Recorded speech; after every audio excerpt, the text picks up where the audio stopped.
Merci à toutes et à tous. Donc, nous allons donc reprendre nos travaux grâce à Emmanuel Laurentin, producteur à France Culture, bien connu dans ses murs et ailleurs et hors les murs.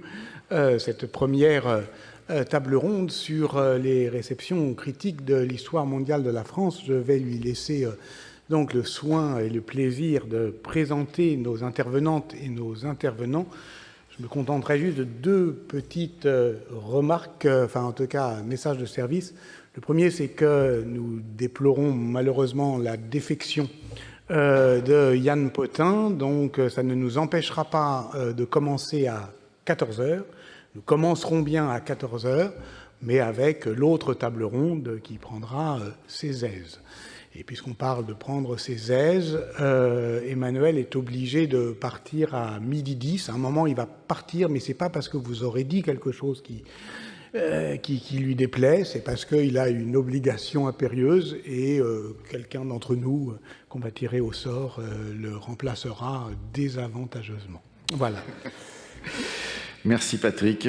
Nous avons noté depuis le début de cette matinée combien l'histoire mondiale de la France avait été le fruit d'une sorte d'ébranlement issu à la fois d'un débat interne à la discipline historique depuis quelques décennies, mais aussi en même temps d'un débat politique, celui-ci, au sein d'une France qui a été largement transformée par la mondialisation économique, même si on peut en discuter de cette mondialisation, et par les migrations.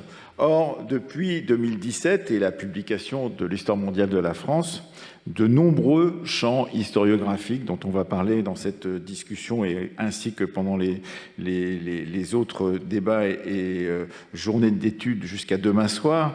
Donc de nombreux champs historiographiques se sont développés grandement, autant pour l'histoire coloniale, on en a un petit peu parlé, que pour l'histoire du genre, qu'avec les renouvellements profonds de l'histoire sociale, qui est pourtant une histoire ancienne, pourrait-on dire, dans l'historiographie française.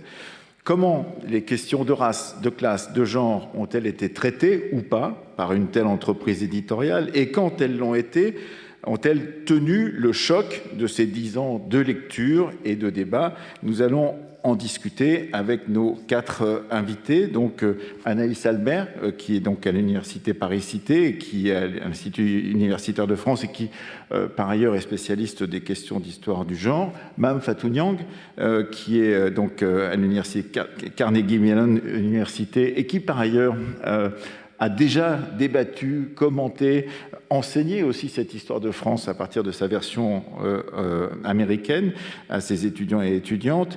Emma Rothschild, qui est à côté de moi, qui est à Harvard University, qui était donc une spécialiste, entre autres, de la France, mais aussi, justement, dans son dernier livre, de la relation coloniale à la France et comment cette France a été profondément touché, pourrait-on dire, par cette expérience coloniale dans ses fondements et pas simplement dans ses ports ou dans les lieux qu'on avait largement imaginés auparavant comme étant touchés par cette expansion de la plus grande France, comme on disait encore dans les années 1930. Et Alessandro Ostanziani, qui est au CNRS à l'École des hautes études en sciences sociales, qui est spécialiste d'histoire sociale et qui, on l'a déjà entendu dans une précédente intervention, celle de Christian Delacroix, donc se posait la question de cette histoire mondiale comme capable ou pas de se confronter à une nouvelle forme du retour au national. On en discutera avec lui. Je vous donne la parole, Emma Rothschild, si vous voulez bien commencer justement à partir de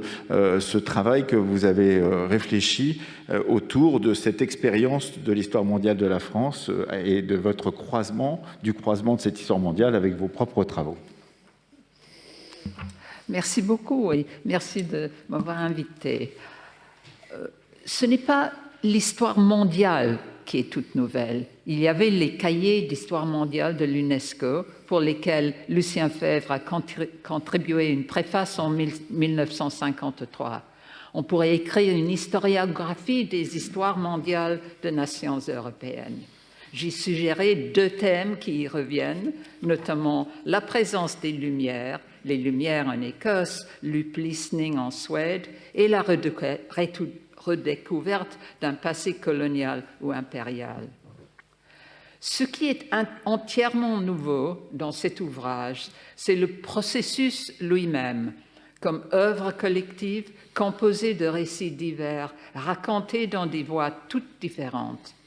Ce côté de l'ouvrage a été remarqué assez souvent dans la réception internationale du livre, recommandé comme vivid, vivant et kaleidoscopique par le New York Times. Ce que je veux souligner aujourd'hui, c'est le caractère particulièrement historique et même archivistique de ce processus vivant. Car l'archive, ou l'ombre de l'archive, est partout dans le livre, même en restant si discrètement absente dans les listes de référence. On a l'impression que ces historiennes et historiens fréquentent très souvent les archives qui sont en France si riches et si multiples. Comme le disait le poète mexicain Torres Bodet, directeur de l'UNESCO pendant l'effusion d'histoire mondiale au début des années 50, les archives, et je cite Torres Bodet, les sources d'histoire vraies pour ceux qui les utilisent avec un esprit ouvert, capable à la fois d'objectivité et d'imagination pour représenter le passé tel qu'il fut. Mais, et c'est ça que je veux souligner, les archives sont elles-mêmes, toujours et partout, fragmentaires et partielles, même émiettées, pour reprendre les termes polémiques de la réception franco-française. On y trouve des histoires vivantes et non pas des récits nationaux. Dans mes propres recherches, je suis arrivée dans les archives départementales de la Charente, il y a maintenant très longtemps, à la recherche d'un document explicitement mondial que j'ai trouvé d'ailleurs dans un de ces inventaires des actes notariés du début du XXe siècle. Je suis tombée par la suite sur les traces d'innombrables rapports avec le monde extérieur, familial et autres, dans la paisible ville d'Angoulême au XVIIIe et au XIXe siècle, y compris les traces inattendues de multiples Italiens, Écossais et Allemands, comme la famille des Klotz pâtissiers. C'était une histoire dans l'esprit de la Gazza ladra, la pie voleuse, j'écrivais dans mon bouquin De proche en proche. Mais je crois, d'une façon plus fondamentale, c'est que ce qu'on trouve dans les archives sont précisément des vies et des identités partielles et croisées. Je me permets un moment d'égo-histoire, inspiré par la relecture de ce beau livre. Angoulême était une ville européenne au XIXe siècle, pleine de destins croisés. La période contemporaine, où les presque 70 ans depuis que la France fait partie de l'Union européenne, a aussi fortement influencé et rendu plus multiples et même partielles les identités des Français, et non pas seulement les Français. Partielle, émiettée, je me reconnais moi-même dans ces mots. Je suis née à Londres, j'ai grandi avec des copines françaises, j'ai passé une partie de mon enfance à Roscoff et à Banyuls. Je suis historienne de la France. La première fois que j'ai voté de ma vie était dans des élections européennes. Je me sentais anglaise, française et européenne, avant et après le choc ou l'amputation identitaire de Brexit. Les identités électives et partielles font partie de la vie de presque tout le monde en Europe aujourd'hui. Et ce livre d'histoire leur rend justice. Merci. Merci beaucoup, Emma Rothschild, de cette approche effectivement émiettée et partielle, dites-vous, mais qui correspondrait, selon vous, effectivement, à nos identités contemporaines, qui sont toutes émiettées et partielles. Je vais donner la parole à Alessandro Stanziani, puisqu'on on a entendu la critique que vous aviez émise sur cet ouvrage. Est-ce que vous pourriez nous dire justement comment ce vieux fond d'une histoire extrêmement travaillée, une historiographie extrêmement travaillée, qui est l'historiographie sociale, sociale, l'historiographie profondément économique et sociale au sens des annales, a été prise en charge, moins prise en charge, pas assez prise en charge selon vous, et comment justement les renouvellements actuels de cette historiographie dont vous faites partie évidemment par votre propre travail pourraient nous permettre de relire l'entreprise Histoire mondiale de la France depuis 10 ans, des nouveaux apports, qu'est-ce qui aujourd'hui a changé par rapport à 2017, donc la création de cette grande tentative collective. Alors, j'ai montré deux choses. Alors, la première est effectivement l'histoire économique au sens strict du terme est relativement à l'arrière-plan dans l'ouvrage j'ai par Patrick. Et pourtant, si vous regardez la plupart des travaux en histoire économique publiés depuis, le message de Patrick n'a pas tellement passé, n'est pas passé. Et donc, la question que j'ai, ce n'est pas tellement pourquoi il n'y a pas tellement, c'est une question de réseau, c'est une question de perception, je vais y revenir. Mais pourquoi le message de voir, pourquoi on n'a pas une histoire mondiale de l'économie française? Ça n'a pas marché. Et ce n'est pas seulement, pas du tout la faute à Patrick, au contraire. Et j'aimerais bien montrer pourquoi. Alors, si vous regardez les ouvrages un peu plus récents en histoire économique, il y a soit de l'histoire nationale, soit du global globish, comme je le dis. Il manque totalement les jeux d'échelle. Il y a par exemple récemment 2-3 ouvrages, je préfère ne pas citer les auteurs, sinon on dit que je suis toujours méchant, mais disons, on a toujours une histoire économique de la France, des Gaulois et d'Astérix jusqu'à nos jours. Avec Astérix qui disait c'est la France, on ne savait pas, il n'était pas au courant, les autres non plus, mais c'était l'histoire de la France.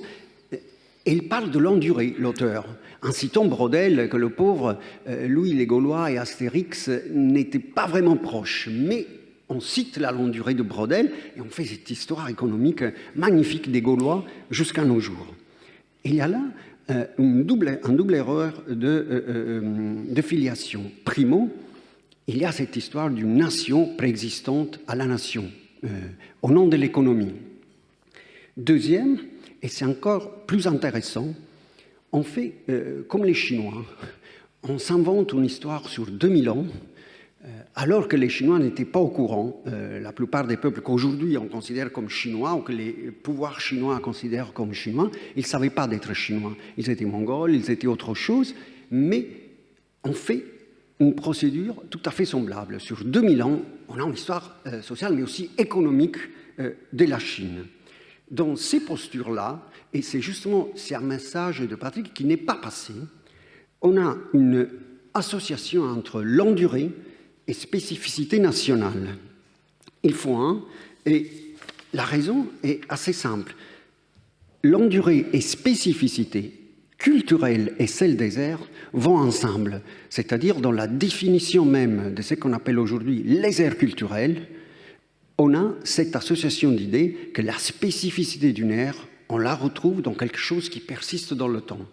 C'est un usage de ce qu'on appelle la longue durée, mais la longue durée, même brodélienne, s'est révélée au fil des années un boomerang épistémologique et intellectuel qui a donné vie exactement à son contraire. Et l'économie rentre parfaitement dans cette histoire.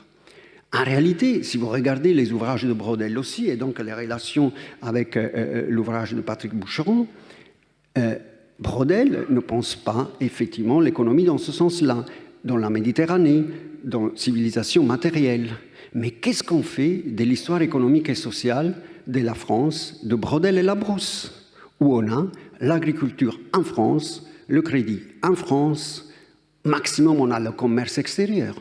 Mais c'est totalement différent des autres approches de Braudel. Et c'était le même Braudel, avec les mêmes ambiguïtés qu'on retrouve entre les identités de la France, dans le style Patrick Boucheron, et dans les civilisations. Pas civilisation matérielle, dans son dernier ouvrage, où on a des choses figées. Et c'est le même Braudel, donc avec Labrousse. Et chose plus intéressante encore, l'année dernière, un ouvrage, La nouvelle histoire économique et sociale de la France, comme si de rien ne s'était passé, on recommence avec l'agriculture en France, le crédit en France, on a un chapitre sur le commerce international, un autre chapitre sur les colonies, c'est tout. L'histoire économique, ça reste française. Et ça rentre parfaitement dans les débats récents, depuis 2-3 ans, même 4, sur l'importance du retour de la souveraineté économique.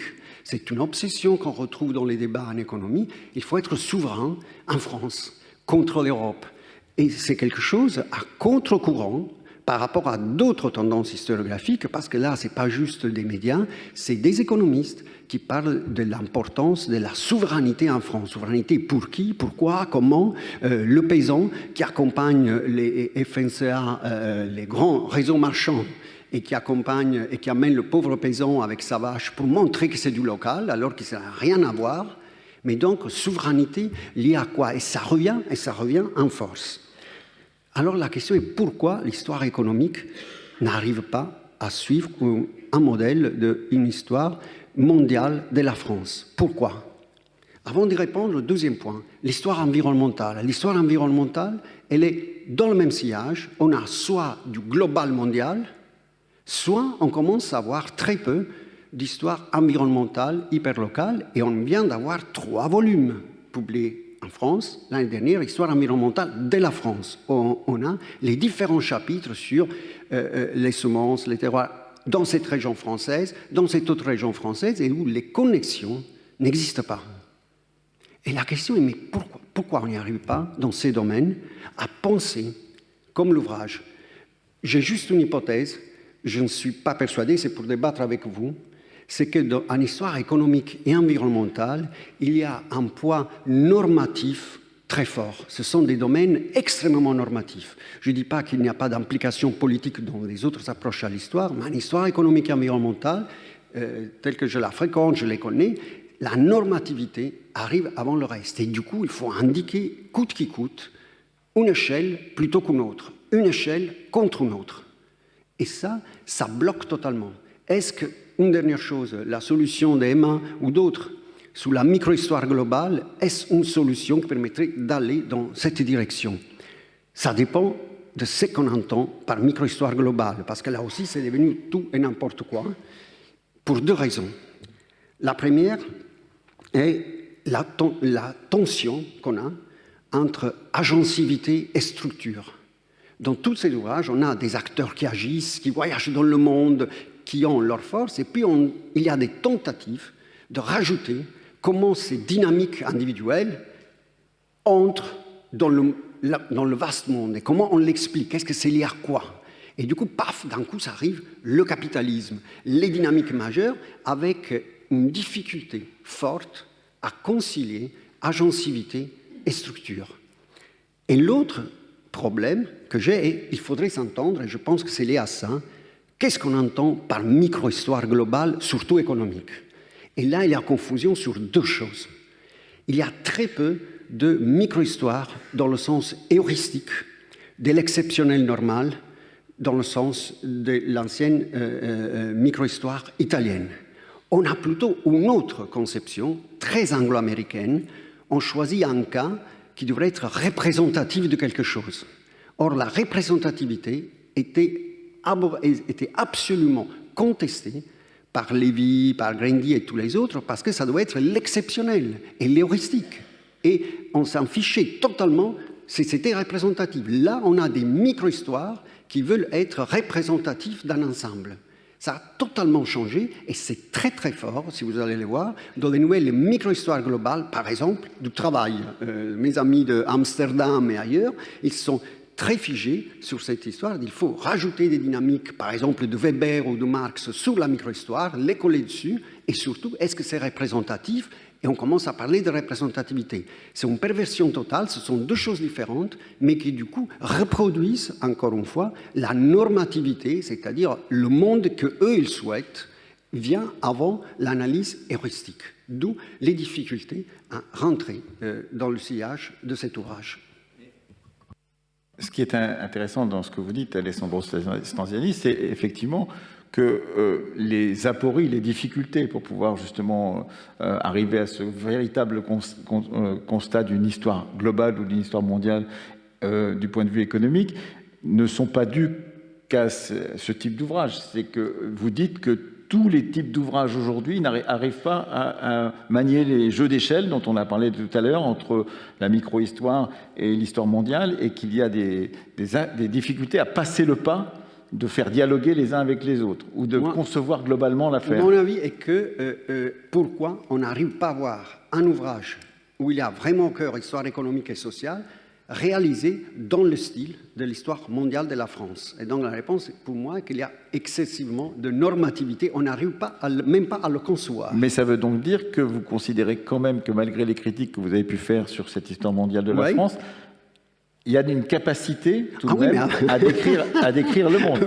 Je veux absolument me le renseigner. Oui, c'est ce que j'avais dit et que je répète, que le risque de l'impact qu'on a eu, c'est qu'on met à nouveau la France au milieu sans avoir un nationalisme méthodologique, mais on se concentre sur une entité appelée France. La réponse est, il faut bien s'ancrer quelque part. Je suis tout à fait d'accord, mais c'est l'ancrage. Donc je vois bien le jeu politique et les implications méthodologiques, et en revanche, est-ce qu'on n'a pas d'autres points d'ancrage, par exemple, avec une interaction, mais ça c'est sorti après, avec les mondes coloniaux, et en même temps, et je conclus là, ça me reste toujours cette frustration que, surtout en France, on a le monde des historiens coloniaux et le monde des historiens métropolitains, comme c'était deux tribus à part qu'on a du mal à relier.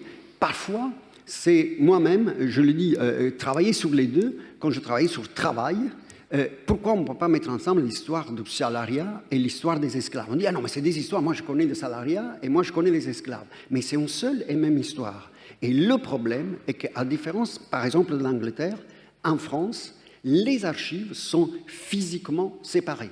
Et depuis le début du 19e, les archives métropolitaines et les archives coloniales sont mis dans deux sites à part. On les pense différemment depuis le début du 19e. C'est physique. Mame Fatou Niang, je disais tout à l'heure que vous aviez fait une première lecture de cette histoire mondiale de la France dès 2019, je crois. C'était au moment d'une discussion qui avait été produite à New York autour justement de la publication en anglais d'une version spécifique de cette histoire mondiale de la France. Qu'est-ce que vous avez tiré de cette première lecture pour des auditeurs qui ne vous auraient pas entendu à ce moment-là, mais surtout, qu'est-ce que vous avez tiré des enseignements que vous avez pu faire avec vos étudiantes et étudiants de ce livre et de la conclusion que vous en avez à dire aujourd'hui? Merci Emmanuel et merci à Patrick et à l'ensemble de ses collaborateurs et contributrices de ce livre qui voilà, continue de faire parler de lui. Donc comme tu le disais Emmanuel, j'ai eu le plaisir d'accompagner la sortie américaine de Friends in the World, The New Global History, avec, lors d'une rencontre organisée à Albertine avec Nicolas, Patrick, Stéphane Gerson et l'éditrice américaine Judith Gurevich.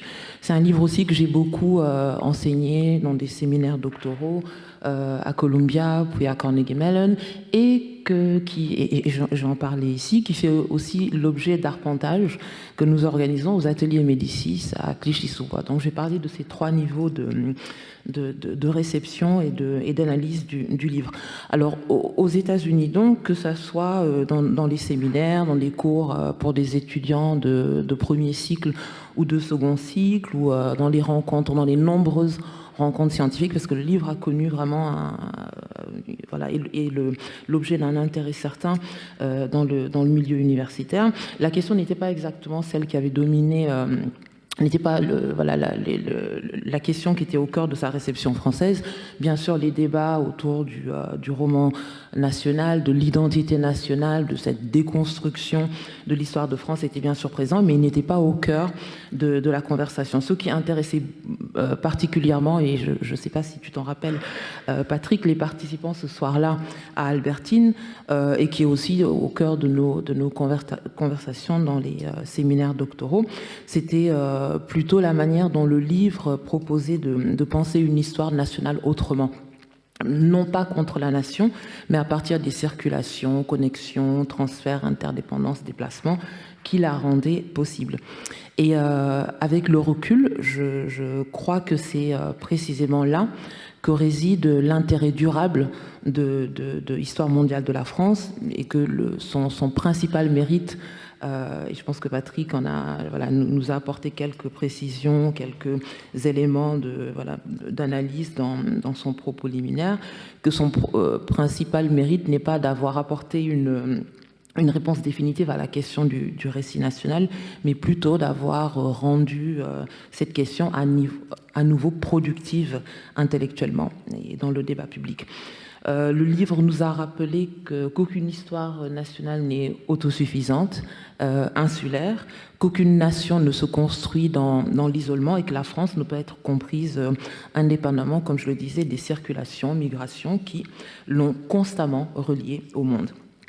Alors, comme tu nous l'as demandé par mail, et Emmanuel aussi, je ne reviendrai pas sur les polémiques qui ont accompagné sa sortie, parce que, d'abord, je pense que vous y avez répondu de manière très ferme, très intelligente, et puis surtout, j'ai eu un élan qui, pour moi, qui est vital et qui est très ferme, de refuser, de résister à la tentation de la réaction, presque la prison de la réaction, ce diktat qui nous oblige à nous aligner sur la manière dont les autres ont compris le livre, l'ont mal compris, n'ont pas voulu ou n'ont pas pu le comprendre, et plutôt le traverser avec mes étudiants, le traverser alors que ce soit à New York, à Pittsburgh ou à Clichy-sous-Bois, le traverser plutôt selon mes propres termes de chercheur en littérature moderne, travaillant sur la question raciale, sur la noirité,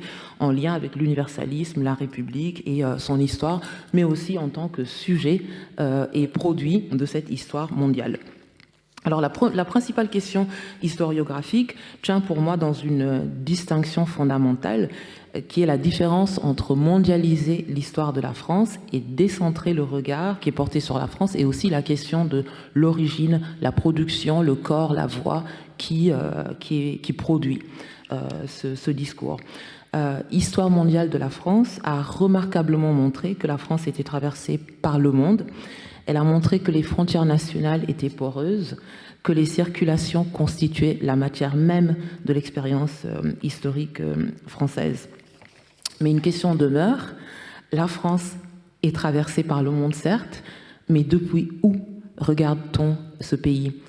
Le livre mondialise la France, mais décentre-t-il complètement le regard porté sur elle? Cet espace, l'espace qui est au cœur de ces dates, de ces vignettes, est donc provincialisé, mais il ne l'est que comme objet historique, beaucoup moins comme lieu de production du savoir. Donc avec mes étudiants à CMU, qui est une université d'ingénieurs, nous nous sommes amusés sur les 3 éditions à voir un peu d'où venaient les contributrices.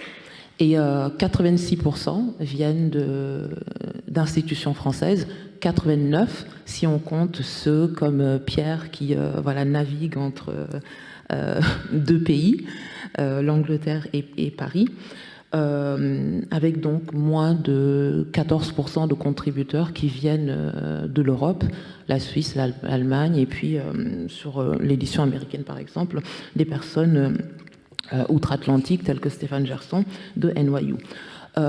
Très peu, voire pas de chercheurs français basés en Afrique, en Algérie, en Guyane. Donc voilà, cette question pour moi, elle est essentielle lorsqu'on pense à l'apport aujourd'hui de jeunes et de moins jeunes chercheurs français. Je pense à Félix Germain, je pense à Jacqueline Couty, je pense à des personnes comme Grégory Pierrot, dont les travaux nous aident véritablement à repenser cette question de l'énonciation et de l'espace d'énonciation. Alors mes recherches ainsi que mes activités artistiques ou de curation me mettent sur des routes qui relient la France à Saint-Louis du Sénégal, à Pointe-à-Pitre, à la Martinique, aux quartiers populaires des régions parisiennes ou lyonnaises. Ces travaux m'ont progressivement amené à une interrogation qui me paraît aujourd'hui centrale dans l'analyse de ce travail, l'analyse du futur de ce travail et de ses héritages. Que devient la France lorsqu'elle est regardée, lorsqu'elle est parlée, lorsqu'on la regarde depuis ces espaces-là? Et la question n'est plus seulement celle de l'élargissement ou de l'inclusion, ou même du décentrement, mais celle du point de vue, de la voix. Lorsqu'on raconte la France depuis le parc Aimé Césaire à Fort-de-France, depuis l'Anse-Vata à Nouméa, depuis Clichy-sous-Bois, lorsqu'on s'intéresse à celles et ceux qui ont participé à la fabrication de ce pays tout en étant renvoyés à des formes d'extériorité, certains événements, certaines dates, certaines vignettes s'épaississent, d'autres s'opacifient. Certaines continuités apparaissent nettement, tandis que d'autres récits deviennent plus difficiles à maintenir, à tenir. Le livre a insisté, et à juste titre, sur les circulations, des circulations qui ne sont jamais neutres, car structurées par des rapports de domination. L'esclavage, le servage. Alors à New York déjà j'avais insisté sur la question du genre, donc j'ai enlevé la partie, je laisserai Anaïs s'en occuper. La colonisation, des hiérarchies raciales, des formes inégales d'accès à la citoyenneté. Autrement dit, il ne suffit pas de montrer que la France est connectée au monde, il faut également se demander comment ces connexions ont participé à la production de la France elle-même. Et à cet égard, je crois que certaines populations, longtemps pensées comme périphériques, doivent être véritablement replacées au cœur du récit, comme producteurs du regard, non parce qu'il faudrait réparer un oubli, une amnésie, ou compléter une histoire inachevée, mais parce qu'il devient difficile de comprendre la France contemporaine sans ces perspectives-là.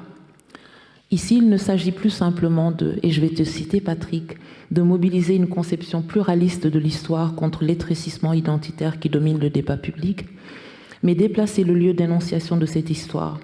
C'est ce que nous avons fait 2 étés de suite à Clichy-sous-Bois, à Clichy et à Montfermeil, aux ateliers Médicis, lors d'arpentage et de lecture collective de l'ouvrage, avec des habitants de la cité de la Forestière, entre Clichy et Montfermeil. Des quartiers où se rencontrent mémoire coloniale, héritage migratoire, jeunesse populaire et imaginaire de libération et de réparation. On passe alors de la question « comment mondialiser l'histoire de la France ?» à une autre question, peut-être urgente, plus radicale. Depuis quel territoire et depuis quelles expériences la France est-elle mondialisée? Depuis quel territoire et depuis quelle expérience et à partir de quelles expériences la France devient-elle lisible?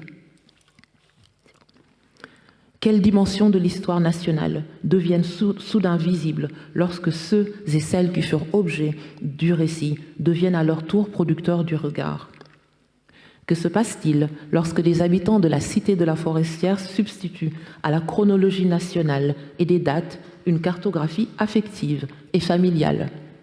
L'arrivée en France, l'arrivée à Marseille, le départ de Mauritanie, le premier emploi en France, le premier enfant né en France, le premier enfant devenu citoyen français, etc.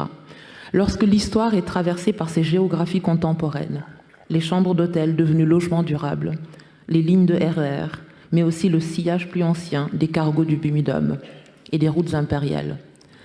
La France n'apparaît plus simplement comme un espace national connecté au monde, elle devient lisible à travers les vies qui continuent d'habiter, de prolonger et parfois de contester cette histoire. Et en relisant mes notes prises lors de notre rencontre à New York en avril 2019, cette question rejoint une remarque qui avait été formulée par une personne dans l'assistance autour de la forme même du livre. Donc cette entrée par des dates et par des notices qui constituent, à mon avis, et on en avait parlé à l'époque déjà, l'une des grandes réussites de l'ouvrage. Et parce qu'elle met en évidence la multiplicité des temporalités et des espaces qui composent l'expérience historique française. Pourtant, cette forme, à mon avis, soulève également une question qui me paraît particulièrement stimulante aujourd'hui pour continuer nos débats. Dans ces traversées, dans ces mutations, comment raconter ce qui dure, ce qui persiste, parfois tout en étant caché? Comment saisir les héritages, la colonialité, les persistances du fait colonial, ou les effets de catégories produites plusieurs siècles auparavant, lorsqu'on privilégie une écriture fondée sur des séquences relativement brèves? Et je le dis ici, je ne formule pas une critique, j'y vois plutôt une tension féconde pour des conversations futures. Une tension qui est devenue, à mes yeux, l'un des legs intellectuels les plus intéressants de l'ouvrage. Cette tension résonne d'autant plus fortement avec l'histoire qui me concerne actuellement, 30 secondes, celle de la France atlantique, au moment où les questions de réparation pointent timidement le bout de leur nez. Pour conclure, je repense souvent à cette soirée new-yorkaise de 2019. Ce qui avait alors frappé les lecteurs américains, c'était la capacité du livre à déplacer le regard porté sur la France, à montrer qu'une histoire nationale pouvait être écrite autrement, sans pour autant renoncer à la nation comme objet de réflexion. Près de 10 ans après sa publication, les questions qui me semblent les plus fécondes sont peut-être les suivantes. Comment poursuivre ce déplacement? Comment en faire une réalité? Comment le réaliser? Comment passer de la mondialisation du récit national à un véritable décentrement du regard, de la perspective, des voix? Comment comprendre ce que la France devient lorsqu'elle est observée depuis les mondes qu'elle a contribué à produire et qui l'ont en retour profondément transformée? Ces marges impériales, coloniales, de genre, diasporiques. Non plus seulement montrer que le monde est dans la France, mais comprendre ce que la France devient lorsqu'elle est regardée depuis le monde. Merci.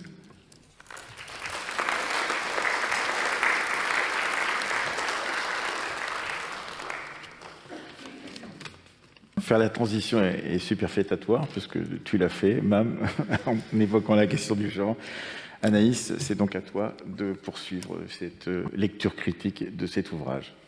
Merci beaucoup, et merci aussi de m'avoir invité à discuter cet ouvrage. Et de mon côté, effectivement, les éclairages que je vais apporter, ma lecture critique, seront faits au prisme de l'histoire du genre, de l'histoire sociale, plutôt du point de vue des classes populaires, de l'histoire contemporaine, plutôt le 19e et le 20e siècle, sans m'interdire des incursions temporelles dans d'autres périodes, tant le livre y invite avec bonheur par ce qu'il propose de butinage chronologique.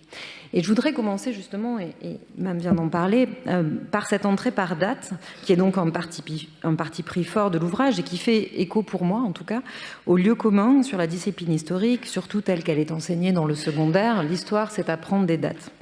Et 1515, Marignan. Ici, il y a évidemment un contre-pied, une subversion, dans une forme familière, la chronologie. Le lecteur ou la lectrice est déstabilisé de ne pas trouver la sécheresse du fait. Ici, justement, Marignan, ça n'est pas que une date, c'est 3 pages d'une notice très passionnante. Mais donc, le lecteur trouve une histoire, un récit enlevé, qui parie sur le plaisir de la lecture pour l'embarquer dans un voyage inattendu et peut-être, je l'espère, dénoué des inhibitions scolaires. Bien sûr, chacune de ces dates est une occasion de plonger dans une époque, et la critique serait trop facile, on vient d'en parler, que de dire que l'entrée chronologique ne permet pas de proposer une histoire sociale.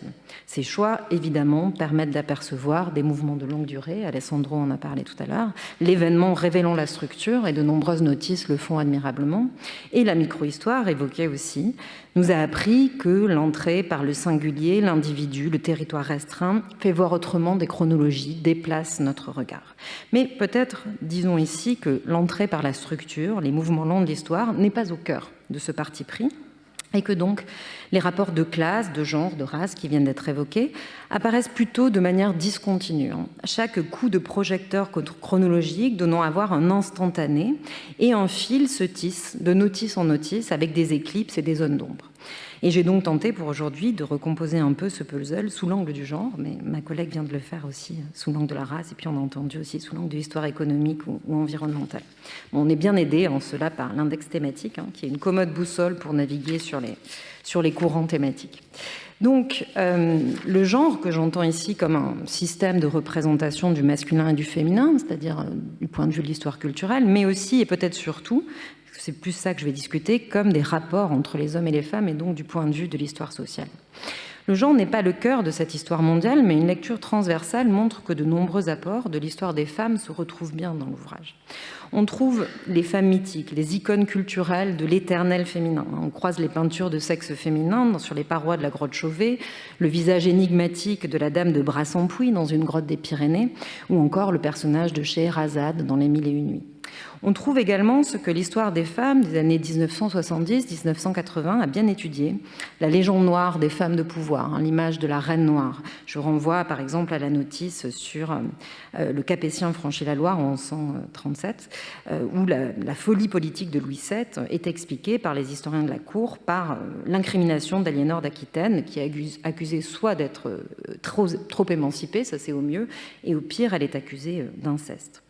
On trouve également à travers les notices des grandes femmes qui s'extraient des préconisations, des contraintes, des stéréotypes de leur temps, une espèce de panthéon féminin en quelque sorte.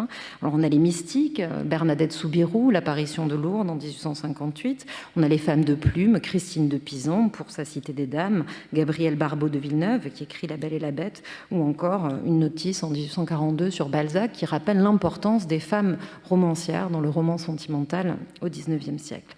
On a aussi des femmes vraiment là qui ont des notices individuelles, Marie Curie, Coco Chanel ou Simone de Beauvoir. Je dirais que les femmes apparaissent de façon plus furtive comme des femmes de. On trouve Lucie, la femme d'Alfred Dreyfus, Fernande Olivier, la compagne de Picasso, qui est peinte dans Les Demoiselles d'Avignon, ou Clotilde de Vaux, la maîtresse d'Adolphe Comte, qui lui inspire un virage théorique quand il fonde sa religion, l'humanité. Je dirais peut-être que les femmes apparaissent plus rarement en tant que groupe, inscrits dans un corps social plus vaste, ce que la sociologie appelle les rapports sociaux de sexe. Ce n'est évidemment pas absent, on trouve notamment les épouses amérindiennes ou africaines, des engagés français dans les Antilles, dans une notice sur Colbert et compagnie. On trouve aussi les enjeux des naturalisations au féminin, du point de vue au XXe siècle. Mais par exemple, quand est évoqué le Code civil de 1804 pour une historienne du genre, la dimension fondamentalement patriarcale de ce code et les restrictions massives des droits des femmes qu'il promeut est peu évoquée. Et c'est d'autant plus important que ce code, comme le montre d'ailleurs le texte, est exporté dans une partie de l'Europe et au-delà, modelant les rapports entre les sexes à l'échelle européenne. Finalement, l'ouvrage, dans sa première version de 2017, met peu en lumière les rapports de pouvoir spécifiques entre hommes et femmes dans cette histoire de France travaillée dans sa dimension globale. Cette problématique est cependant beaucoup plus présente dans sa version de 2025, où 4 nouvelles notices travaillent explicitement la question du féminisme et ou des violences faites aux femmes. On a une notice donc sur Christine de Pisan, une notice sur Dominique Strauss-Kahn en 2011, l'affaire Strauss-Kahn, intitulée Le pouvoir mis à nu. On a une notice sur MeToo en 2017, et puis donc la notice de Michel Perrault sur 2024, qui évoque très largement le procès fait à domicile Pellicot. À Dominique Pellicot pour les viols sur sa femme Gisèle Pellicot. Donc cette rupture montre que l'ouvrage, comme le dit d'ailleurs son ouverture, est travaillé par le présent, par l'histoire en cours, et qu'il intègre en 2025 à sa façon la rupture post-MeToo. Le regard ne porte plus seulement sur le féminin et le masculin ou sur l'histoire des femmes, mais il intègre partiellement le genre comme un outil d'analyse. Pour aller plus loin, il me semble que le genre permet aussi d'interroger d'autres dimensions, et c'est ces dimensions-là que je voudrais rappeler pour finir. Donc le genre permet de s'intéresser non seulement aux femmes, mais aussi aux hommes dans la dimension de leur masculinité. Interroger la masculinité des hommes et pas seulement la féminité des femmes. En ce sens, il me semble qu'il est intéressant de regarder par exemple les échos entre les présentations sur Dominique Strauss-Kahn et celles par exemple qui portent sur Sade ou sur Picasso ou sur d'autres hommes de pouvoir. La notice sur Dominique Strauss-Kahn, qui est donc post-MeToo, post-2017, intitulée « Le pouvoir mis à nu », donc met au cœur la question du pouvoir, et du pouvoir financier, du pouvoir politique, du pouvoir économique, mais aussi du pouvoir masculin sur les femmes, et donc montre la multidimensionnalité de la domination masculine. Il me semble qu'en regard des portraits d'autres hommes de pouvoir, comme Sade ou comme Picasso, je prends ces deux figures parce que c'est deux figures centrales de l'histoire culturelle française et qui ont été largement l'objet de critiques féministes, qui ont montré pour ces deux hommes comment leur masculinité toute puissante s'exerçait dans des violences faites aux femmes. Il me semble que ces dimensions sont peut-être moins présentes dans les portraits qui sont faits de ces hommes. Alors évidemment, il ne s'agit pas de nier l'importance de Pablo Picasso, du Marquis de Sade dans l'histoire culturelle de la France, ni de dénoncer leurs œuvres d'ailleurs, mais peut-être d'appeler à intégrer la forme de masculinité qu'ils incarnent comme une des dimensions de l'analyse qui permettrait de lire autrement leurs œuvres. Et au jeu des notices imaginaires, puisqu'on peut jouer à ce jeu des notices imaginaires, je propose ici une notice sur Rose Keller. Rose Keller, une notice qui s'intitulerait 1768, l'affaire d'Arcueil et Rose Keller. Rose Keller, c'est une victime du Marquis de Sade. Elle va porter plainte et le procès sera réglé par une transaction financière. Et il me semble qu'en regard de celle sur Sade, une notice centrée sur Rose Keller montrerait comment cette immigrante allemande de 35 ans, veuve, fileuse de coton sans emploi, prostituée occasionnelle, permet de contribuer à une histoire globale des victimes de violences sexuelles, de la vulnérabilité des femmes migrantes et de leur stratégie de survie économique. La question des sexualités, et notamment celle des sexualités minoritaires, est également présente de manière plus furtive dans l'ouvrage. On a la question de l'homosexualité dans une notice sur Michel Foucault et aussi dans la notice 1949, Le deuxième sexe de Simone de Beauvoir. Donc, on pourrait peut-être développer cette dimension-là, et également au-delà des sexualités minoritaires, enfin dans les sexualités minoritaires, surtout, la question du travail du sexe, de la prostitution, qui est également un des processus de la rencontre globale des sexes, notamment via la prostitution coloniale. Je pense par exemple au quartier de prostitution de Casablanca, nommé Bousbir, construit en 1932, fermé en 1955, construit sur ordre de l'administration française, dans lequel 12 000 prostituées sur la période, issues des colonies, rencontreront des soldats et des touristes français. Ce quartier, il a été photographié en 1936 par Denise Bellon, une photographe proche des surréalistes qui ont fait justement un portrait un peu à contre-courant de toutes les cartes postales touristiques qu'il y a pu avoir. Donc là aussi, au jeu des notices imaginaires, 1936, Bousbir par Denise Bellon serait une idée. Dernière question, et je m'arrêterai là, la question des mobilisations politiques autour du genre et des sexualités. Elle est présente avec une notice sur le féminisme de Simone de Beauvoir, avec Michel Perrault, avec Laure Murat. Mais on pourrait la développer, et notamment parce qu'elle se prête très bien à une histoire mondiale ou à une histoire globale.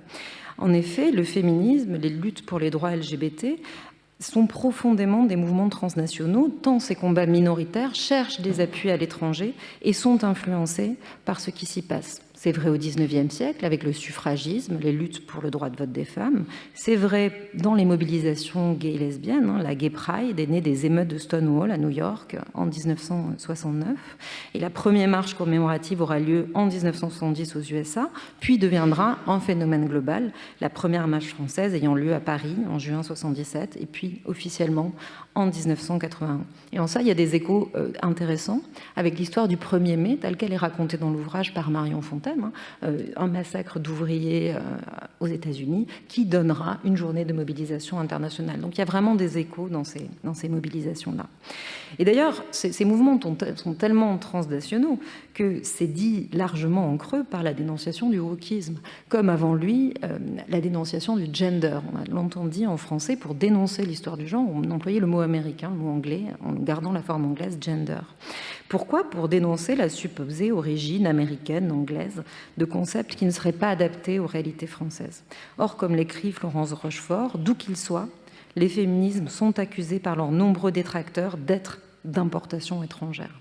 Donc finalement, intégrer davantage à cette histoire mondiale de la France, l'histoire politique et culturelle du féminisme dans sa profondeur historique, serait une manière de poursuivre ce travail sur l'histoire globale. Merci beaucoup pour cette première approche, pourrait-on dire, de cette histoire critique de l'histoire mondiale de la France. Et puisqu'on parle de masculinisme, je vais pratiquer une certaine lâcheté en quittant la lâcheté des hommes, en quittant cette enceinte. J'en suis désolé parce que je dois rejoindre Radio France. 2 minutes ? Ah, d'accord, dans 2 minutes, mais on va partir tout de suite. Et puis, en revanche... Ah, c'est Nicolas qui me remplace, d'accord. Vous avez nommé le successeur. Vous avez fait un petit plénum du comité central pour savoir qui me succéderait à cette... Alors, en tout cas, ce qui est très intéressant, on va attendre que Nicolas arrive pour me remplacer, ce qui est très intéressant, c'est la variété, pourrait-on dire, de ces approches de vous quatre, qui aussi rejoint une autre question, c'est comment... a glissé le monde d'une certaine manière et le rapport de la France au monde et du monde à la France depuis une dizaine d'années. Et cela, c'est tout à fait intéressant. C'est-à-dire qu'en fait, on voit bien que ces ouvrages sont des ouvrages vivants, que chacun des apports chronologiques peut être justement un moyen de renouveler le regard sur le monde et le regard sur le rapport de la France au monde. Même, c'est ce que tu disais tout à l'heure, puisque tu as fait ce travail avec tes étudiants et tes étudiantes. Anaïs, c'est ce que tu suggères autour de cette question-là. Et ça s'appelle meubler. Je vois qu'il est revenu. Je vais vous laisser discuter avec Nicolas, qui va me prendre ma place. Excusez-moi.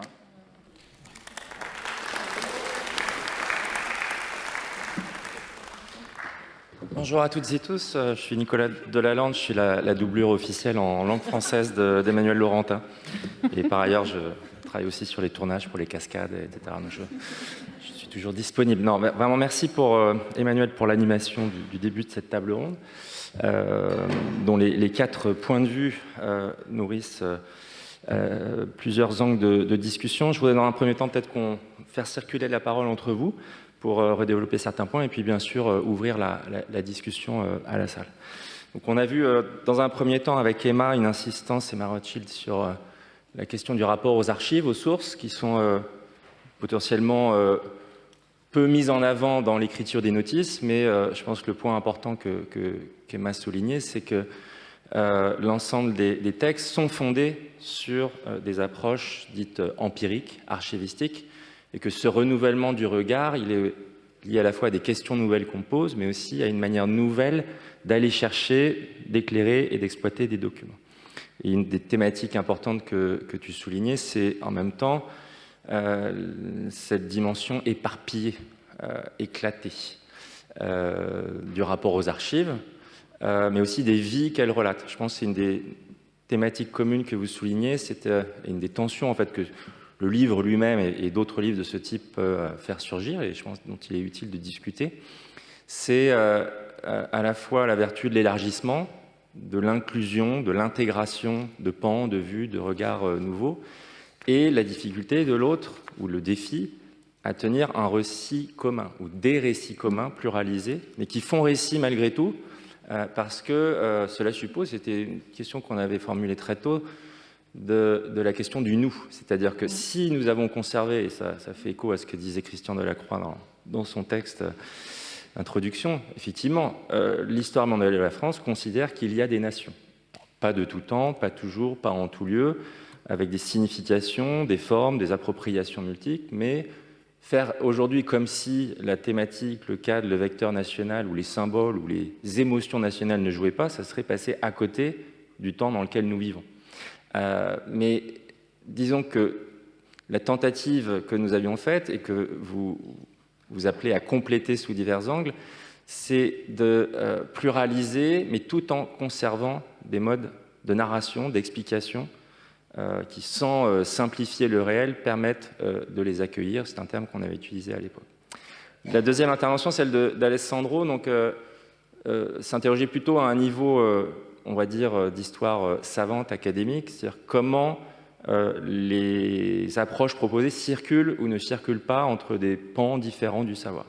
Et donc, c'est une question que j'aimerais aussi poser à Sandro, qui est en partie liée à la question soulevée par Emma Rothschild, c'est-à-dire quid des sources. C'est-à-dire qu'une large partie de l'histoire économique, et ce qu'on appelle une économie nationale, on le sait, est en partie prédéterminée par le cadre dans lequel sont compilées, collectées les données, les statistiques, par exemple, pour l'époque très contemporaine. Je suis d'accord que là, je parle essentiellement du 19e et du 20e siècle, mais pourquoi souvent on va insister autant sur les effets de coupure? Parce que, par exemple, si on travaille sur le commerce international, les historiennes et les historiens vont s'appuyer sur les données issues, notamment des douanes, des imports et des exports, et on peut retracer sur la très longue durée ces questions.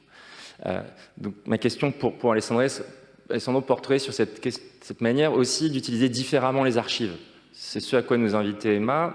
Et est-ce que tu as des exemples, toi, justement, en histoire économique, où à la fois on pourrait utiliser différemment les archives, dire quelque chose de neuf, mais sans diluer le fait qu'effectivement, les espaces économiques vécus peuvent s'intégrer à des échelles locales, régionales, mais aussi nationales, dans le sens où la prétention et les attentes qui sont, par exemple, adressées à des gouvernements nationaux sont de pouvoir piloter, orchestrer, avoir des effets sur l'économie nationale.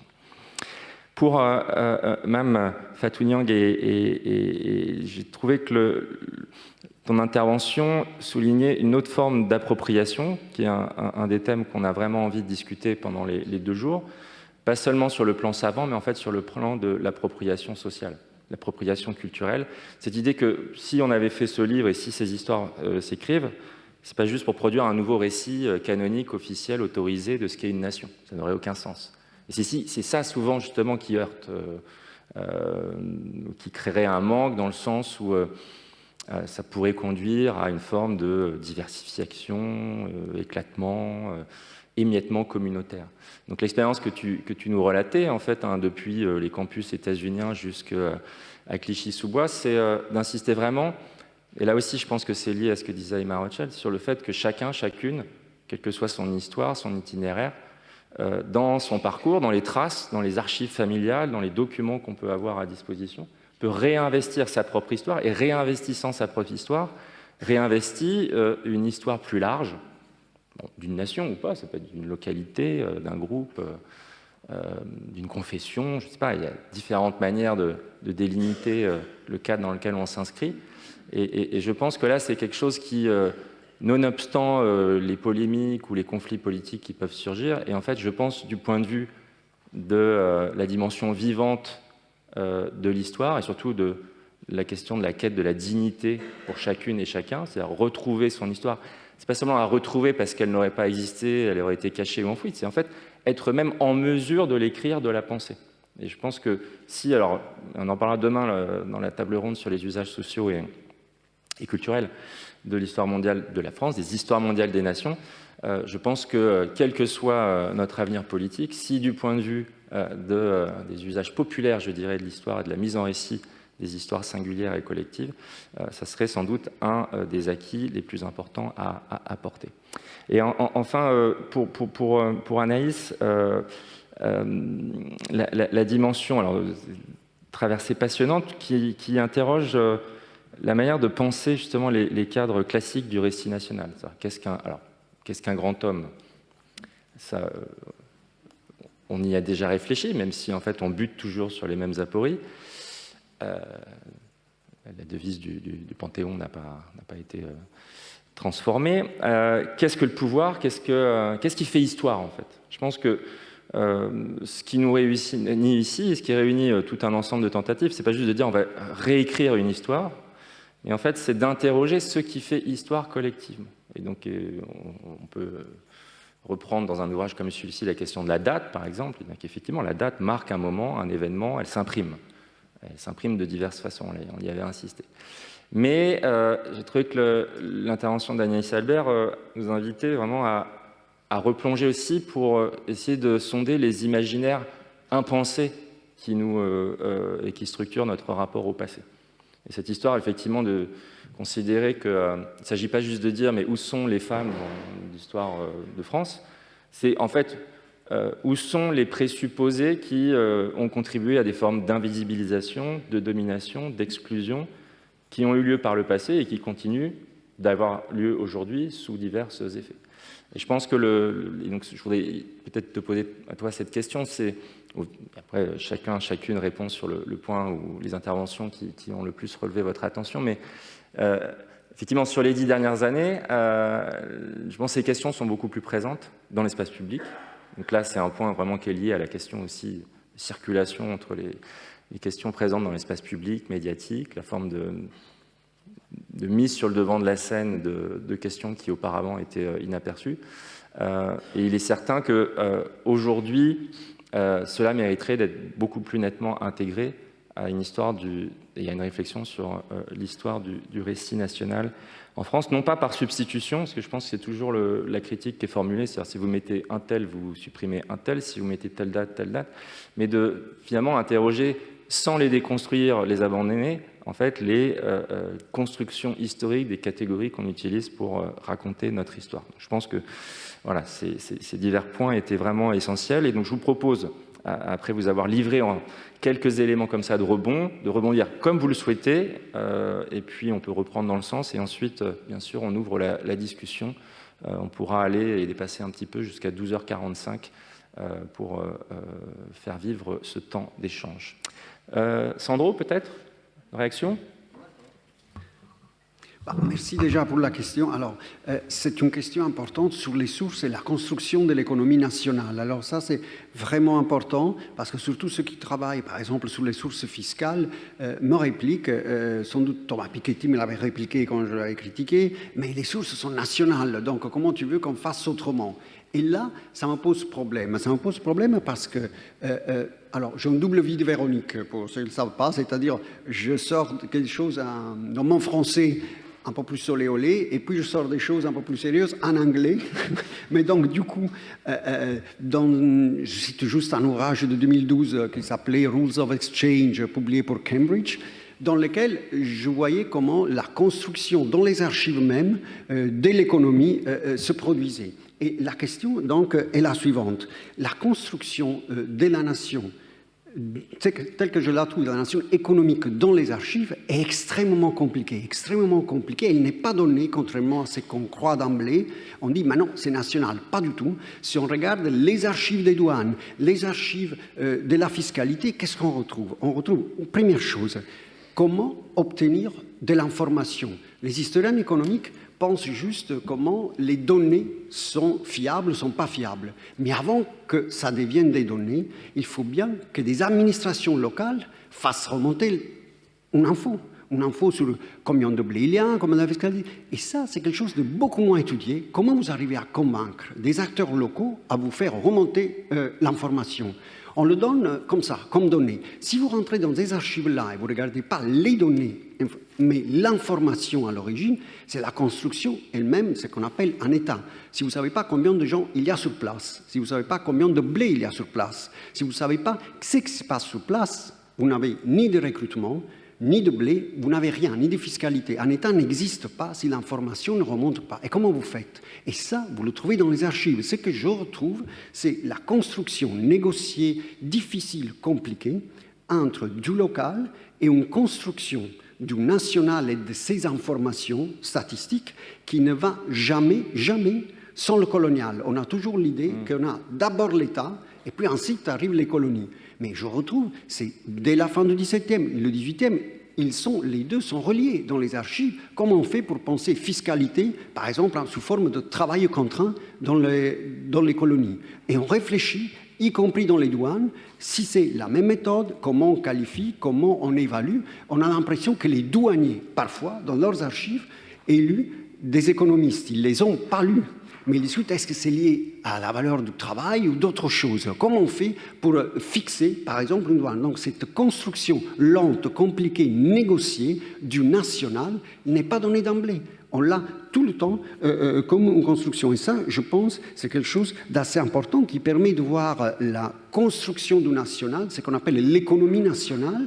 C'est une négociation, non pas au début, mais c'est tout le temps. C'est tout le temps pour arriver à bâtir des informations sur échelle nationale, mais ils sont négociés à l'intérieur même de l'administration, ils sont totalement divisés, et ensuite quand on descend, pour les acteurs locaux, on négocie, on fait remonter, on ne fait pas remonter. Donc avoir des tableaux sur l'échelle nationale, c'est magnifique, mais la construction de ces tableaux, et ce n'est pas une déconstruction, hein, c'est vraiment le national en train de se faire, est quelque chose pour moi d'extrêmement intéressant. Mais c'est négocié, il ne faut pas le prendre comme donné, il n'est pas donné comme ça. Donc, ça peut être toi, mais aussi Thomas, Piketty, les autres, ce n'est pas vrai que c'est donné d'emblée comme national. C'est le résultat final des négociations pour enfin avoir du national. Et je conclus, si tu regardes les échanges ou les dynamiques économiques, on a le local, on a le commerce international. Le plus difficile a été d'avoir une économie française, anglaise, etc. Le national est extrêmement compliqué et il arrive pour moi très très tard. C'est au courant du 19e qu'on arrive enfin à fabriquer une perception nationale de l'économie à côté du local et de l'international. C'est très tardif. Merci Sandro. Il y a énormément de connexions entre ce que tu dis et ce sur quoi travaille Emma Rothschild, notamment autour de la question d'une histoire du capitalisme, en fait, qui serait une façon justement de connecter le local, le national et le colonial, qui est toujours présent, et ce depuis au moins l'époque moderne, qui renvoie bien sûr aussi à d'autres thématiques chères à Fernand Braudel. Et puis il y a cette question qui, dans ton dernier livre, Emma, était fondamentale, c'est comment, par exemple, dans un des documents notariés d'Angoulême, très situés, locaux, en fait, le monde apparaît à travers des connexions, des liens, des alliances, des réseaux matrimoniaux, d'échanges, de commerce. Donc, comment, à partir de ces sources très locales et ponctuelles, on peut reconstituer des processus impériaux, économiques plus larges? J'ajoute aussi que tu avais écrit un article sur la question du nationalisme économique, donc c'est une question qui t'intéresse évidemment au premier plan. Donc, si tu souhaites réagir. Oui, mais je remonte un peu dans l'historiographie de l'histoire économique en France. Une des critiques les plus profondes du nationalisme méthodologique et de François Simeon au début du XXe siècle, où il a beaucoup insisté sur le caractère profondément transnational de l'économie française. Il parlait beaucoup des archives des entreprises, et ça existe. Et si on est dans les sources proprement économiques, on ne peut pas éviter le mondial. Pour continuer dans l'histoire des historiens français, Marc Bloch, dans ce qu'il a écrit pendant la guerre mondiale, qu'est-ce qu'il réfléchit? Sur quoi est-ce qu'il réfléchissait? Sur l'histoire de l'électricité. Il se posait la question, où sont les sources pour l'histoire de l'électricité? Où sont les cartes des réseaux de l'électricité? Et je crois que c'est quand même extrêmement riche comme terrain pour l'histoire qu'on entreprend ici. Et je voulais répondre aussi un moment à Alessandro sur ce qui est l'environnemental dans tout cela. Parce que je crois que le côté, disons, micro-macro, micro-histoire et projet d'histoire mondiale de la France a beaucoup à dire sur ces questions environnementales. Et d'une certaine façon, les critiques environnementales qui disent c'est le capitalisme, c'est la civilisation mondiale, c'est la masculinité, c'est le capitalisme même. Ça ne sert à rien. Mais si on essaye de faire d'une certaine façon ce que vous avez fait dans ce livre, c'est-à-dire de prendre par exemple les causes du changement climatique dans un endroit, dans une ville, dans ses conséquences pour la vie des gens, on pourrait peut-être arriver à quelque chose qui est assez important pour résoudre le côté assez bloqué du débat sur l'histoire environnementale. Sandro, un tout petit mot, puis on va faire circuler, ou sinon... je donnerai un exemple, c'est l'électricité, qui est aujourd'hui un trésor de notre souveraineté nationale. On sait que c'est étroitement lié à une histoire ancienne des énergies, et notamment en France de l'énergie nucléaire, qui aujourd'hui est conçue comme ce qui protège face à la fois aux risques du monde, aux aléas économiques, etc. Et cette histoire a déjà été écrite dans un cadre global, impérial, colonial, par exemple en suivant des produits, l'uranium, en étudiant l'histoire des essais nucléaires en Polynésie. Beaucoup de travaux récents ont posé sur cette question. Et donc, la moindre ampoule allumée dans une petite ville ou un petit bourg français ou à Paris, en fait, est le produit de cette histoire longue, connectée, croisée, où des milliers de vies, en fait, s'entrelacent. Et je pense que un bon exemple est notamment le livre de Gabrielle Hecht, qui est une spécialiste d'histoire des sciences et des techniques, qui a travaillé sur l'uranium africain. Et l'uranium, c'est ce qui va connecter notre consommation finale d'électricité à la vie des mineurs qui, au Niger ou d'autres pays, en fait, extraient le matériau indispensable, par exemple, à alimenter un système économique, un système productif. Donc, en fait, il y a beaucoup de perspectives et de pistes qui existent. La question qui se pose, c'est comment les réunir et les rendre visibles, justement, dans des histoires connectées de produits et de vie qui permettraient de repenser les notions comme celles d'économie nationale. Pour passer la parole à Anaïs, il y a une question en fait, qui est un peu centrale, qu'on s'était posée quand on a envisagé le livre, qui est centrale en fait, dans ces débats d'histoire globale transnationale, c'est est-ce qu'on peut transnationaliser l'histoire sociale ou pas.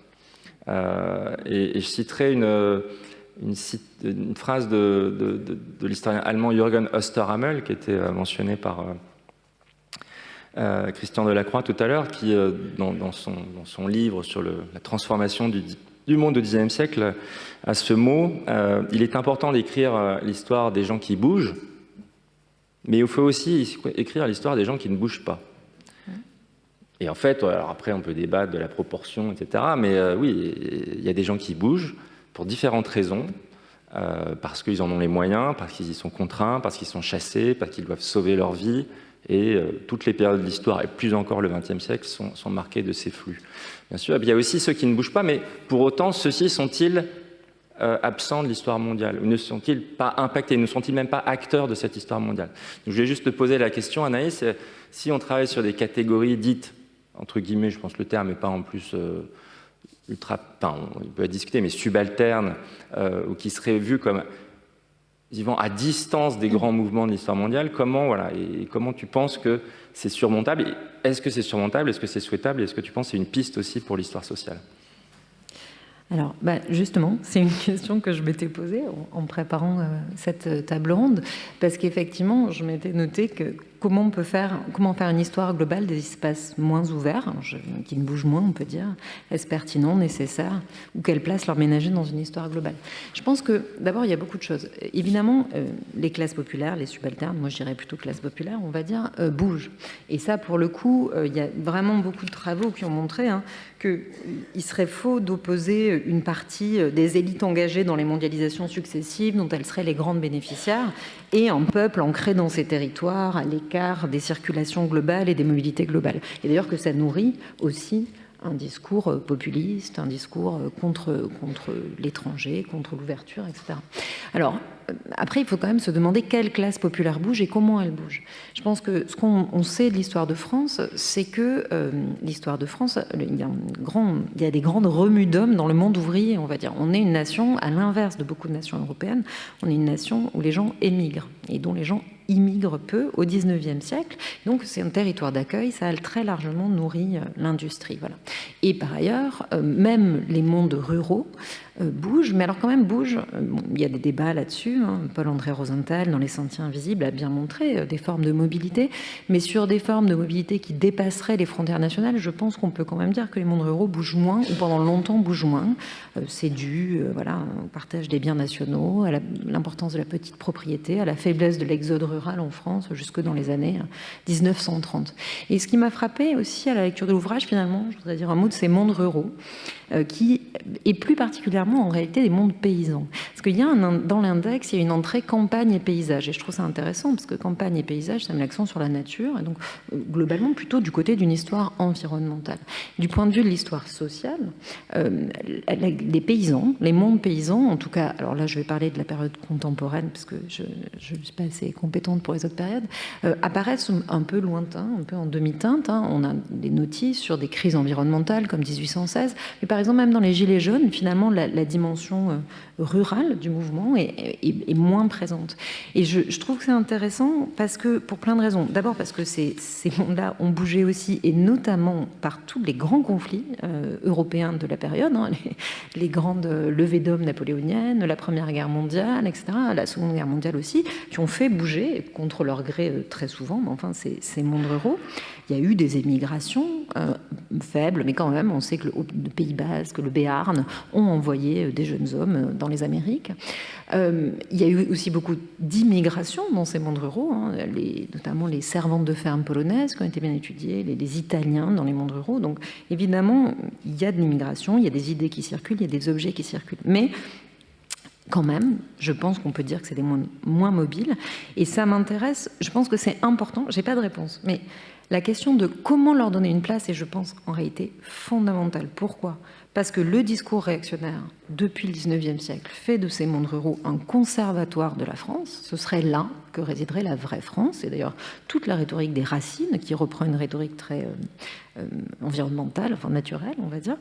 Donc voilà, la terre, elle ne ment pas de Vichy, évidemment. La glaise au sabot, on est d'ici, on sait d'où on est, on n'a jamais bougé, etc. Donc c'est très important de montrer les mobilités de ces mondes, mais aussi de prendre en compte probablement les anxiétés, les peurs de ces catégories sociales et spatiale, à la fois sociale et spatiale, aujourd'hui, dans un monde qui échappe à leurs perceptions, à leurs enjeux, dont les intérêts seraient moins représentés, qui seraient moins parlés que d'autres.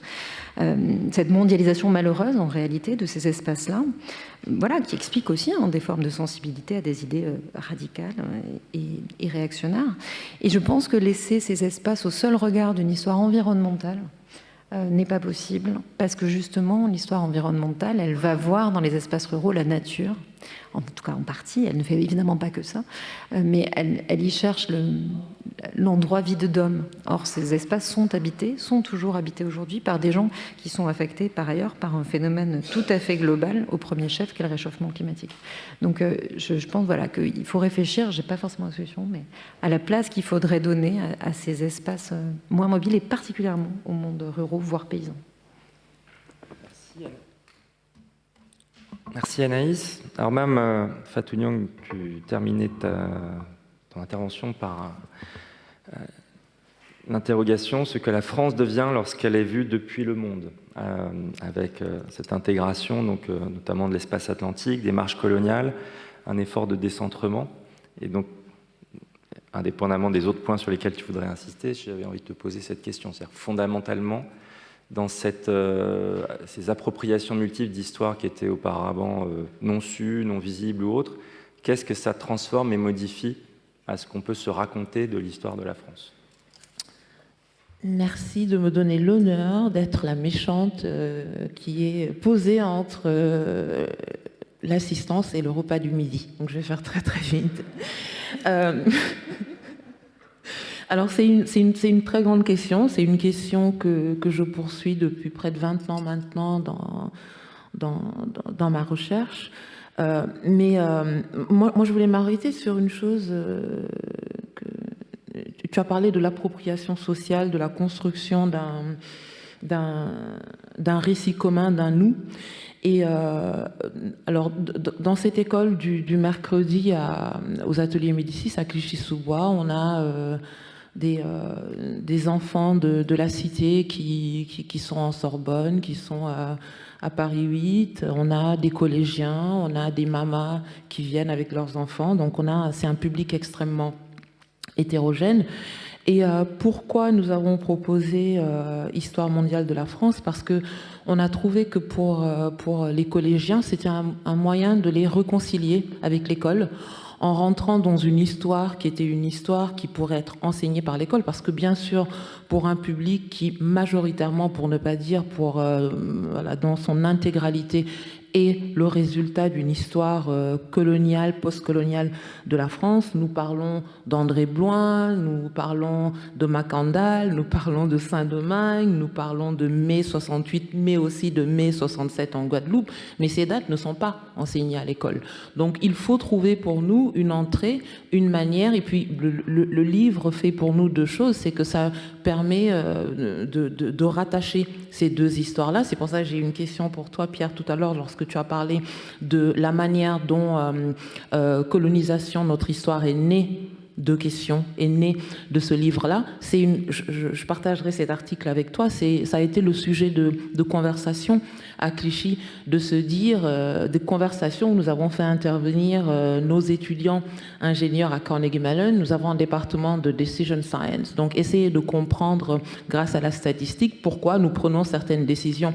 Et l'idée, c'est de dire qui est le public, qui serait l'acheteur, peut-être pas l'acheteur idéal, mais qui ferait le geste de prendre Histoire mondiale de la France dans une librairie et qui prendrait Colonisation, notre histoire. Est-ce que ce sont les mêmes personnes? Et si ce ne sont pas les mêmes personnes, et nous avons les résultats, comment une personne qui serait a priori pas enclin à prendre Colonisation, notre histoire, pourrait quand même avoir cette histoire-là, certaines de ces informations, si elles étaient glissées dans Histoire mondiale de la France. Donc cette question qui était posée de deux histoires qui continuent à quand même une histoire de la France métropolitaine et une histoire coloniale qui continue d'avancer de manière parallèle. Donc, pour revenir à cette question de nos ateliers à Clichy-sous-Bois et de la production d'un récit commun, oui, lire le livre nous permettait, on l'a vu et nous l'étudions, de réconcilier ces collégiens, de réconcilier ou de faire entrer ces mamas dans une histoire de France d'une manière détournée par des dates, c'est ludique. Mais oui, ça pose aussi voilà, certaines questions pour moi qui sont des questions méthodologiques qui sont urgentes pour nos professions. Là, je ne parle pas seulement de l'histoire, mais pour le monde académique, le monde universitaire. Quelles sont les conditions de production de nos savoirs? Qui produit le savoir? Qui est considéré comme producteur de savoir? Qu'est-ce qu'on fait des archives? Quelles archives comptent? Et surtout, la question de notre... Christian a parlé tout à l'heure voilà, de ces cohabitations entre l'engagement scientifique et la production de discours hors du monde scientifique. Et j'ai entendu le mot militant passer. Donc voilà, qu'est-ce qu'on fait de ces sources de savoir-là? Et face aux dangers, et là je parle de... Voilà, nous avons des invités, je vais m'arrêter là, qui viennent de plusieurs pays, face aux dangers qui ne sont pas seulement des dangers en France, mais que voilà, moi je vis aux États-Unis, en Suisse, en Hongrie, qui pèsent des menaces aussi bien financières, mais idéologiques, politiques, des pressions qui pèsent sur nos savoirs. Comment s'assurer de la pérennité de nos espaces universitaires? Comment s'assurer de la pérennité des savoirs que nous créons? Et surtout, voilà, cette question qui pour moi devient de plus en plus centrale: pour qui créons-nous? Comment créons-nous? Avec qui créons-nous? Avec qui dialoguons-nous? Voilà, merci beaucoup. Donc cette question de l'appropriation sociale et de la construction de récits communs du nous. Merci et bon appétit. Merci beaucoup. Je vous prie de bien vouloir me rejoindre pour remercier l'ensemble des participantes et participants à ce débat.